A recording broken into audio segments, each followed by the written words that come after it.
ଘରର ଦୁଆର ବନ୍ଧରେ କଳସ କାହିଁକି ବସାନ୍ତି? ଆପଣମାନେ ପ୍ରାୟ ଦେଖିଥିବେ, ସମସ୍ତେ ବି ଆଜିକାଲି ବସାଉଛନ୍ତି। ନିଜର ଘରର ମୁଖ୍ୟ ଦ୍ୱାରର ଦୁଆର ମୁହଁରେ କଳସଟିଏ ବସାଉଛନ୍ତି। ଛୋଟିଆ କଳସଟା ହେଲେ ମଧ୍ୟ ସମସ୍ତେ ବସାଉଛନ୍ତି। ତେବେ ପ୍ରଥମେ ଜାଣିବା ଯେ ଏପରି କରିବାଟା ଠିକ୍ ନା ଭୁଲ।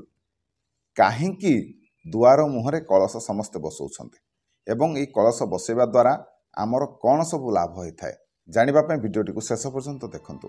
ନମସ୍କାର, ମୁଁ ମନୋଜ ଦାସ, ସ୍ୱାଗତ ଆପଣମାନଙ୍କୁ ଆଜିକାର ଏହି ଭିଡ଼ିଓରେ। ଆଜିକାଲି ପ୍ରାୟତଃ ବହୁତ ଲୋକ ଘରର ଦୁଆର ମୁହଁରେ କଳସଟିଏ ବସାଉଛନ୍ତି।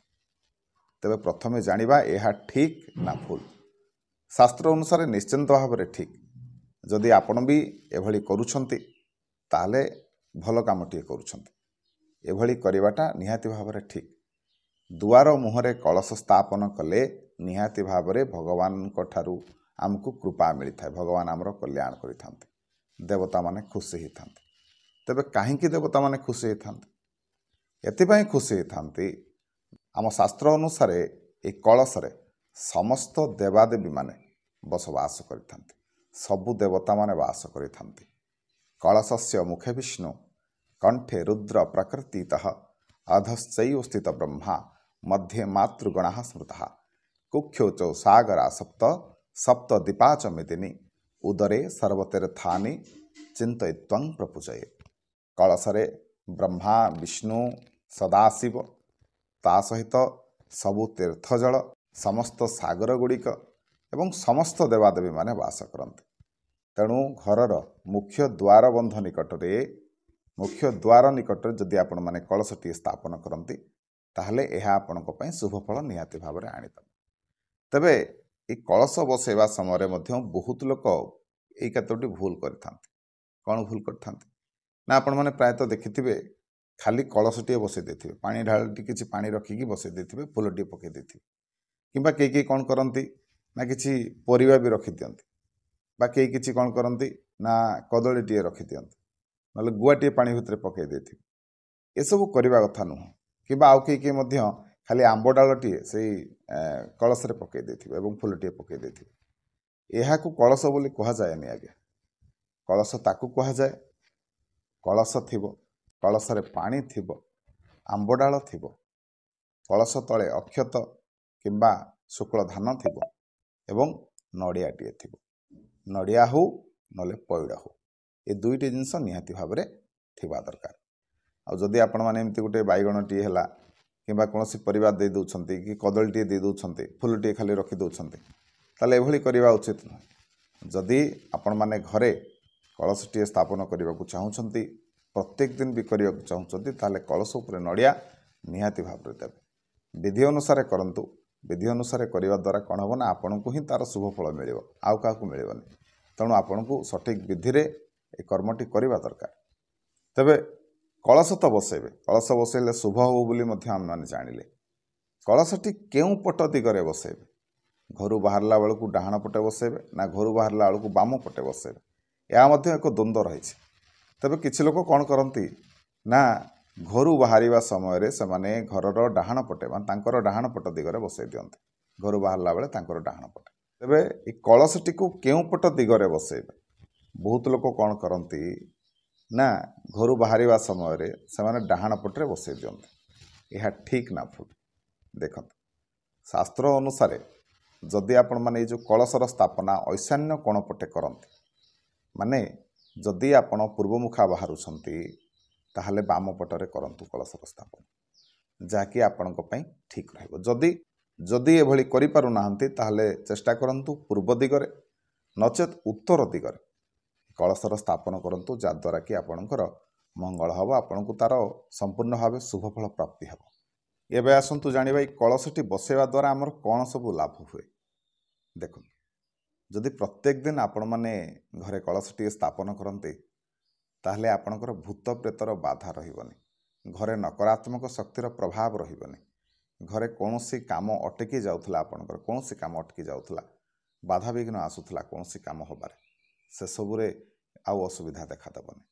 ବିବାହରେ ଯଦି ବିଳମ୍ବ ହେଉଥିଲା ତାହେଲେ ତାର ମଧ୍ୟ ସମାଧାନ ହୋଇଯିବ। ଯଦି କୌଣସି ଆପଣଙ୍କର ଅଧୁରା ସ୍ୱପ୍ନ ପୂରଣ ହୋଇପାରୁନି ତାହେଲେ ମଧ୍ୟ ସେ ସ୍ୱପ୍ନଟି ପୂରଣ ହୋଇଯିବ। କହିବାକୁ ଗଲେ ସମସ୍ତ ପ୍ରକାରର କାମ ଆପଣଙ୍କର ହୋଇଯିବ ଯଦି ଆପଣମାନେ ପ୍ରତ୍ୟେକ ଦିନ କଳସଟିଏ ବସାନ୍ତି ଏବଂ ସେ କଳସରେ ନିହାତି ଭାବରେ ସମସ୍ତ ଦେବତାମାନେ ବାସ କରିବେ ଆଉ ସେ କଳସ ସ୍ଥାପନ କରିବା ଦ୍ୱାରା ତା'ର କଲ୍ୟାଣ ଆପଣଙ୍କୁ ପ୍ରାପ୍ତ ହେବ, ଯାହାଦ୍ୱାରା କି ଯାହା ବି ଆପଣଙ୍କ ଜୀବନରେ ଅସୁବିଧା ଥିଲା, ଦୁଃଖ ଥିଲା, ସମସ୍ୟା ଥିଲା, ସେଥିରୁ ଆପଣଙ୍କୁ ମୁକ୍ତି ମିଳିବ। ତେବେ କଳସ ସ୍ଥାପନ କରିବା ପରେ ଗୋଟେ କଥା ନିହାତି ଭାବରେ ଧ୍ୟାନ ରଖିବେ, ନିହାତି ଭାବରେ କଳସରେ ଫୁଲ ଚନ୍ଦନ ଦେବେ, ସିନ୍ଦୁର ଲଗାଇଦେବେ ଏବଂ ଧୂପ ଟିକେ ନିହାତି ଭାବରେ ପ୍ରଦାନ କରିବେ। ତେବେ ଏଇଭଳି ଭାବରେ ଆପଣମାନେ କଳସର ସ୍ଥାପନ କରନ୍ତୁ, କଳସର ପୂଜନ କରନ୍ତୁ, ନିହାତି ଭାବରେ ଆପଣଙ୍କର ମଙ୍ଗଳ ହେବ। ତେବେ ଯଦି କୌଣସି ମନସ୍କାମନା ନେଇକି ଆପଣମାନେ ଏହି କଳସର ସ୍ଥାପନ କରନ୍ତି ତାହେଲେ ମଧ୍ୟ ସେ ମନସ୍କାମନା ପୂରଣ ହେବ। ଯଦି ଆପଣ ମାନେ ଚାହୁଁଛନ୍ତି ନିଜର ସନ୍ତାନର କେମିତି ମଙ୍ଗଳ ହେଉ, ସନ୍ତାନର କେମିତି କଲ୍ୟାଣ ହେଉ, ସନ୍ତାନ କେମିତି ଉନ୍ନତି କରୁ, ବିଦ୍ୟାରେ ସଫଳତା ଲାଭ କରୁ, ତାହେଲେ ଆପଣମାନେ ଏହି କଳସ ସ୍ଥାପନ କରନ୍ତୁ। ବର୍ତ୍ତମାନ ଆସନ୍ତୁ ଜାଣିବା ଏ କେତୋଟି କାମ ଯଦି ଆପଣମାନେ ପ୍ରତ୍ୟେକ ଦିନ କରନ୍ତି ବା ଜୀବନରେ କରନ୍ତି ତାହେଲେ ଆପଣଙ୍କ ଘରେ କେବେ ବାସ୍ତୁ ସମସ୍ୟା ଦେଖାଦେବନି। କ'ଣ ସେଇ କାମ ଗୁଡ଼ିକ ଦେଖନ୍ତୁ। ଆପଣଙ୍କ ଘରେ ପ୍ରାୟତଃ ଶୁଆ ଥାଇପାରେ। ଯେଉଁମାନେ ବି ଶୁଆ ରଖୁଛନ୍ତି ଜାଣି ରଖନ୍ତୁ, ଯଦି ଶୁଆ ଆଉ ସାରି ଦୁଇଟି ଯାକ ଆପଣମାନେ ପାଳନ୍ତି ତାହେଲେ ଏହା ଆପଣଙ୍କ ପାଇଁ ଶୁଭ ହୋଇଥାଏ। ସେହିଭଳି ଘରେ ଯଦି ଆପଣଙ୍କର ଗୁଡ଼, ଘିଅ, ମହୁ, ଦହି, କ୍ଷୀର ଏସବୁ ଜିନିଷ ଗୁଡ଼ିକ ଯଦି ଭରପୁର ହେଇକି ରହେ ତାହେଲେ ନିହାତି ଭାବରେ ଏହା ଆପଣଙ୍କ ପାଇଁ ମଙ୍ଗଳ ହୁଏ। ତେଣୁ ଚେଷ୍ଟା କରନ୍ତୁ ଏହିସବୁ ଜିନିଷ ଗୁଡ଼ିକ ନିହାତି ଭାବରେ ଆପଣଙ୍କ ଘରେ ରଖିବା ପାଇଁ। ସେହିପରି ଯେଉଁ ଘରେ ପ୍ରତ୍ୟେକ ଦିନ ସକାଳ ଏବଂ ସନ୍ଧ୍ୟାରେ ଠାକୁରଙ୍କର ପୂଜନ କରାଯାଏ, ଭଗବାନଙ୍କର ଗୁଣକୀର୍ତ୍ତନ କରାଯାଏ, ସେ ଘରେ କେବେ ବି କୌଣସି ପ୍ରକାରର ସମସ୍ୟା ଦେଖାଯାଏନି। ବାସ୍ତୁଦୋଷ ତ ଦୂର କଥା। ବର୍ତ୍ତମାନ ଆସନ୍ତୁ ଜାଣିବା ଘରେ ଏହିସବୁ ଜିନିଷ ଗୁଡ଼ିକ ଜମା ବି କରିବେନି। ଯଦି କରନ୍ତି ତାହେଲେ ଜାଣି ରଖନ୍ତୁ ଏହା ଆପଣଙ୍କ ପାଇଁ ଦାରିଦ୍ରତାର ମୂଳ କାରଣ ହୋଇପାରେ। ଶ୍ରୀହୀନ ହୋଇଯିବ, ଆପଣ ଲକ୍ଷ୍ମୀ ଛଡ଼ା ହୋଇଯିବେ।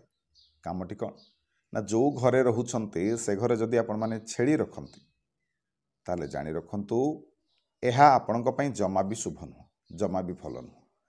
ଯଦି ଛେଳି ରଖୁଛନ୍ତି, ଛେଳି ଚାଷ କରୁଛନ୍ତି, ଯଦି ଛେଳିର ବ୍ୟବସାୟ କରୁଛନ୍ତି ତାହେଲେ କ'ଣ କରିବେ, ଘରଠାରୁ ଦୂରରେ ଛେଳି ରଖନ୍ତୁ, ଯାହାକି ଆପଣଙ୍କ ପାଇଁ ଲାଭପ୍ରଦ ହେବ।